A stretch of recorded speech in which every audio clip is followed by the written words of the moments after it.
na psiquiatria nutricional. Legal.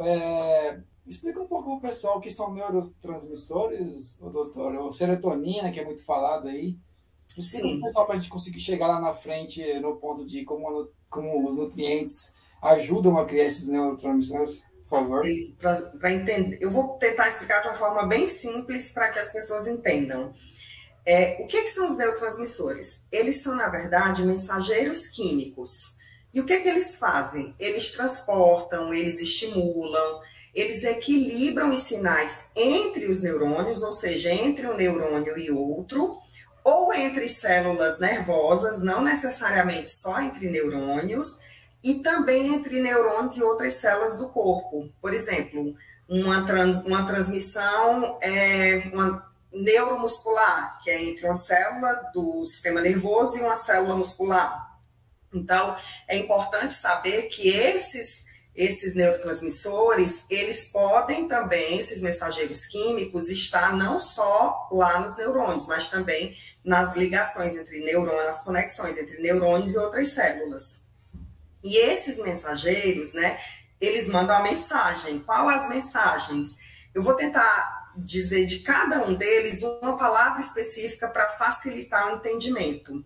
Esses mensageiros, eles podem afetar várias funções físicas e principalmente psicológicas. Isso inclui principalmente a serotonina, por exemplo, frequência cardíaca, sono, apetite, humor, medo. Eles estão, por exemplo, são sinais, não são mensageiros que estão relacionados com a serotonina.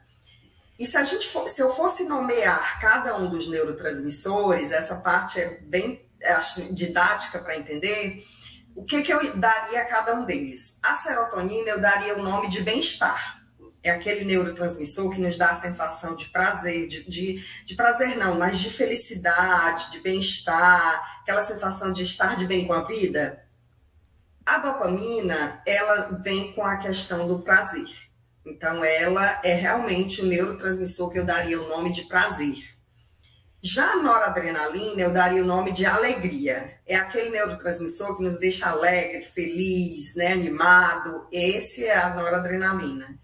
Eu vou citar só os 6 principais, porque senão vai ficar muitos neurotransmissores e aí acaba complicando. Os principais que a gente vê na prática clínica, o que a gente vê, inclusive nas medicações. A acetilcolina, ela está relacionada ao aprendizado, à memória, à concentração, a foco. Esse é o neurotransmissor daqueles que estão estudando para concurso, que estão precisando se concentrar, que, né, esse é esse neurotransmissor específico. E aí a gente tem 2 outros neurotransmissores, que é o GABA e o glutamato. O GABA é um neurotransmissor inibitório. O que é um neurotransmissor inibitório? É um neurotransmissor que relaxa, que acalma, que nos dá tranquilidade, que nos permite até na tomada de decisões pensar melhor nessas decisões. E já o glutamato, que é o antagônico do GABA, ele é um neurotransmissor excitatório. O que é um neurotransmissor excitatório? Faz justamente o contrário. Nos deixa mais agitado, inquieto, mais ansioso. Então, normalmente o padrão que a gente quer é o quê? Que eu tenha um GABA em maior quantidade, né? E um glutamato em equilíbrio, porque eu preciso do glutamato. Eu não posso ter ele em muita quantidade, eu tenho que estar ele em equilíbrio. Então, basicamente, se a gente fosse nomear os neurotransmissores, eu associaria a essas sensações que eu citei, cada uma delas, que eu acho que é mais fácil o entendimento. Legal, legal. Hoje tem se falado muito sobre o intestino, né? O eixo intestino-cérebro. Os estudos novos aí, inclusive já apareceu em revistas famosas, de que o intestino desregulado pode atingir o cérebro, né? E causar depressão. Explica um pouco sobre essa ligação entre o intestino, o cérebro, desbiose, esse tipo de coisa. Hoje é muito conhecida a relação intestino-cérebro, né? Já se sabe que há uma ligação. Então, eles têm comunicação, o cérebro e o intestino, por basicamente 3 vias, que seria o sistema nervoso autônomo, o sistema nervoso entérico e metabólitos bacterianos. Ou seja, essa comunicação ela acontece tanto via sangue quanto nervos. O principal nervo aqui que faz essa comunicação é o nervo vago. E é uma relação bem direta, né? Quando a gente fala disso para o paciente, né, ele fica até surpreso. Inclusive, quando o paciente, né, vem com depressão e ansiedade, eu conversando com um amigo psiquiatra, ele disse que passou a perguntar para os pacientes dele, né, o que ele tinha na geladeira, o que tinha no armário, e os pacientes ficavam meio assim, o que esse médico quer saber o que tem na minha geladeira, no meu armário, né, como é que eu estou defecando, né, como é que está o meu padrão intestinal. E era justamente para ele avaliar essa relação intestino-cérebro, né, tão forte é essa relação. A gente pode até afirmar que um sistema digestivo doente, né, que não funciona bem, que está com alguma inflamação, ele pode influenciar o sistema nervoso central e sim iniciar um processo de depressão, ansiedade, os transtornos de humor em geral. Então, esse já é um fato também que já tem muito forte na literatura. Então, como é que funciona? Para ver se eu consigo explicar de uma forma didática também para vocês. É assim, há um desequilíbrio na microbiota, que seria a disbiose, né? Acontece a disbiose. A disbiose é um desequilíbrio entre as bactérias boas e as bactérias ruins, de forma geral. Não é só isso, mas de forma geral, há um desequilíbrio tanto na quantidade quanto na qualidade das bactérias boas e ruins. A partir daquele desequilíbrio, a gente começa a ter uma consequência. E o que é essa consequência? Uma hipermeabilidade intestinal. O intestino ele é cheio de vilosidades, como se fossem umas ondinhas. Essas ondinhas, entre elas, a gente consegue absorver os nutrientes. É lá onde acontece essa absorção. Se eu tenho uma hiperpermeabilidade, o intestino está sem as ondinhas diminuíram, elas estão baixinhas. E isso favorece a entrada de micro-organismos e outras moléculas na nossa corrente sanguínea, que deveriam ficar só lá no intestino. Com essa invasão desses micro-organismos e dessas moléculas, o nosso sistema imune vai reagir. Ele vai ver aquilo e vai dizer, opa, isso aqui não é para estar aqui, né, no sangue, então ele vai reagir. Como é que ele reage? Produzindo citocinas inflamatórias.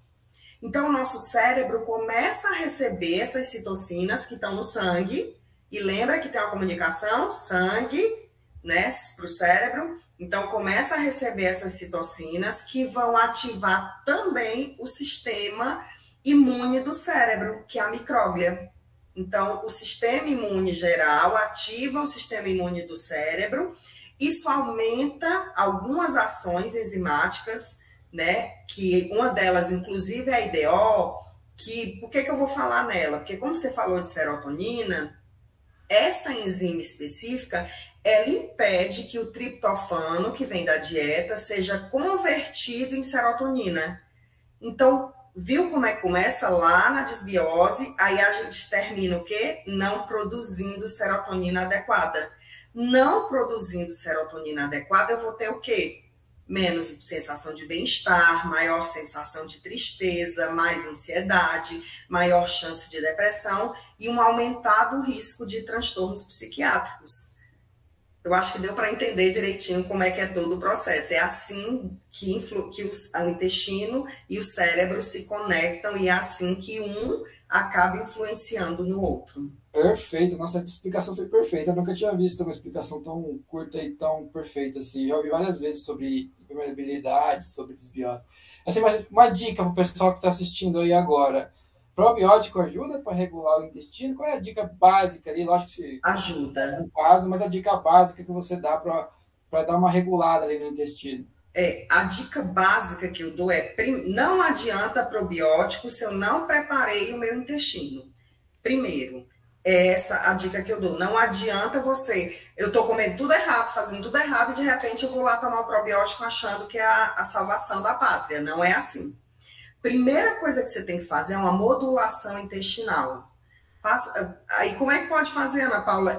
Por exemplo, eu faço um protocolo muito simples com os meus pacientes, que é um protocolo de plant-based. Passo em 5 dias numa dieta plant-based, ajusta esse intestino, tira os alimentos inflamatórios, deixa como se fosse assim uma faxina, uma limpeza no teu intestino. E aí sim, depois você pode entrar com o probiótico. É como se eu arrumasse a caminha dos probióticos. Porque só para o pessoal entender o que é o probiótico. O probiótico são os bichinhos, são as bactérias boas. O pré-biótico é o alimento dessas bactérias. Então, para que tudo isso esteja funcionando, eu tenho que ter um habitat bom no meu intestino tem que estar lá prontinho, bonitinho, para esse probiótico se multiplicar, e eu tenho que dar o alimento. Então, eu tenho que dar o pré-biótico, que são as fibras que estão nos alimentos, batata yacon, alho, poró, e tem vários outros que a gente pode utilizar, aveia. Então, a gente coloca batata yacon, a gente coloca esses pré-bióticos, alimenta os probióticos e eles começam a se multiplicar. Então, só suplementar o probiótico não seria interessante. A gente precisa montar esse arcabouço, né, de proteção do intestino para que a gente tenha um resultado com o probiótico. Inclusive, já que você falou dos probióticos, existem cepas hoje específicas que ajudam nos casos de ansiedade, de depressão. Então, quando vem um paciente que eu já modulei o intestino, ele está avançando, o que eu faço? Eu modulo um probiótico que vai ajudar na questão do intestino dele, porque eu sei que aquela cepa específica vai ajudar na questão da ansiedade ou da depressão dele. Perfeito. Para o pessoal que está assistindo aí que não conhece muito o termo, assim, resumindo, né, tem vários tipos de probiótico, mas lactobacillus é o mais famoso, lactobacillus vivos, tá? Só para quem não conhece. Bifidobacterium, né, lactobacillus, são os mais conhecidos. Legal. Vai lá, Tiagão. Que demais, que baita aula que a gente tá tendo, hein, Fanta? Tá bem legal.